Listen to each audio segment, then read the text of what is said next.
that, you know, a period they go through, but they can emerge victorious out of it. Right now, no one is giving them a sense that you can still emerge victorious out of this if we are committed to making this struggle internal, and that we are capable of leading it, and that we are capable of producing vision and strategies to ensure that even if this thing took 2 or 3 year period before, you know, the regime unraveled, that we are going to get there, because we have the right set of leaders there who are communicating with us, who are dealing with us in a respectable manner. In the absence of that kind of a moral leadership, you cannot expect a movement or a revolution to continue for a long time. In fact, it will fracture more and more and more as we go on. So you have to take under consideration that other audience out there. If we adopt the cause of a no-fly zone, we have to tell them, look, we are going to be with you. We have to ask for a no-fly zone. We have to ask for a safe haven. That has to be an official demand of the SNC. But at the same time, you have to explain to the Syrian people, it's going to be difficult to convince the international community. We are telling you we're going to work for that. But we are telling you also that the international community is not willing at this stage to risk it. At least say it. At least come up and say, look, we are with you.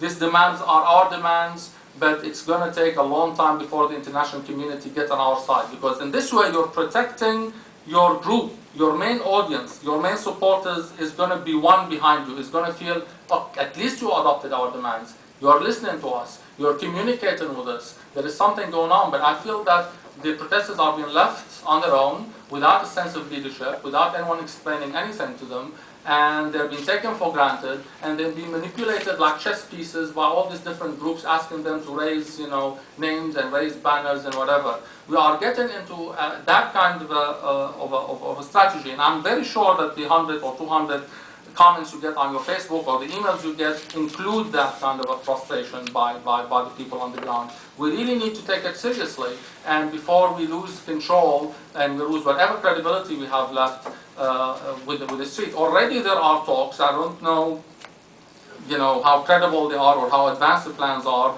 of another council that's going to be formed, a military council with a political wing, basically, to cover the Free Syrian Army. And I warned months ago, you know, that when Burhan Ghalioun did not condemn the defections, the sort of titular head of the SNC, and spoke against the defection, said, we don't want military defection. Either the military as a whole comes with us or we're not interested, basically. When he said that, you know, he angered a lot of people. And many people in the you know, the leaders of the Free Syrian Army and all these defecting officers felt that, you know, this person is not going to endorse us, so the SNC is not going to provide the political umbrella.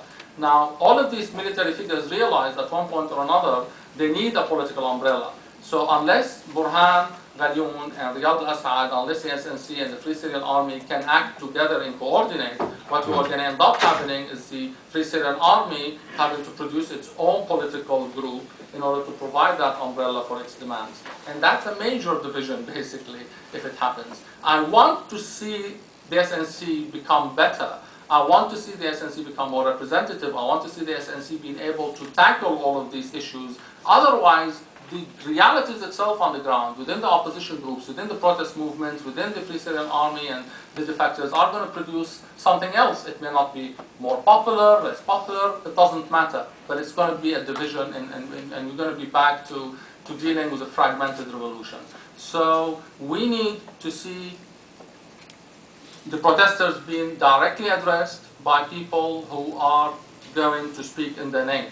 We need to see a clarity of vision by the people who are speaking in the name of the revolution, and we need to see a kind of moral leadership that's still lacking at this stage. Let's take questions from... First of all, I want to thank you too so much for being here today, and then also for speaking up for so long. My question relates to one of the pillars of support for the regime that people keep referring to, which is the business community. You talked about a strike to peel this business community away from the regime. First of all, what parts of the business community currently are supporting the regime? And in addition to a strike, what other things can be done to peel them away from the regime? Yeah. I have a comment on Ammar, then I'll start from your questions, because actually some American analysts, which they've been studied Syria for a while, they've been repeating the same. There is no business community now supporting the Assad regime. I mean, it's the Assad regime depends heavily on right now on the security and the fourth division of the army. I mean, if you are familiar with the big name in some business, I can tell you that they are sending the money to the opposition, like Mohammed Hamsho, like Sabah Sharabati, who is actually #1 in the business community in Aleppo. He left Syria a month ago. And this is why, but still actually repeating the same the same argument about the business, how can break the business community from the Assad regime. The business community right now, they see that their interest actually in changing the Assad regime, because they know that this will take a while, and the Assad regime will not bring any prosperity for the country, or will not be able to call the protest as he promised. This is at the same time actually the sanctions was being very effective on the business community. This is why what's convinced a lot of businessmen to go to the other side. This is why I don't see that the business community still as a key player of the Assad regime, rather than still the Assad regime is investing and depending on the security. The problem in Syria, I was in Libya last week, and I met with Mustafa Abdi Jalil. And he told me that Libya is different than Syria. Syria is actually the center of the culture and civilizations. And this is why the SNC took long for you to bring all the political parties. But since in Libya we don't have a history of political parties, it was easy in 10 days actually to pick up some persons and to form the TNC. And this is the case exactly that Ammar described, we have a lot of different groups, we have different political parties, and to open negotiations, which each want to bring it to the table and to bring it inside the SNC. And this is why my personal estimate was we have to rely on the army. This is in April, actually, we issued, along with Ammar, the Syrian National Initiative, which actually called upon the army, the chief staff of the army, and the Minister of Defense to take the lead and in the transitional period, as they did in Tunisia and Egypt. Because I know that there is a lot of frustration on the opposition, and it's quite difficult to unite the opposition, and the regime itself will play on that. Will invest actually in dividing the opposition and bringing some division, some group of opposition in and some out. But it doesn't work, and it's clear that the army cannot take in any distance with the Assad regime. There are a lot of defection, even that in the high level, but they don't have actually the space to go in. And this is why still we seeing a defection in the lower ranking levels. It's not the high ranking, because there is no place for them to go.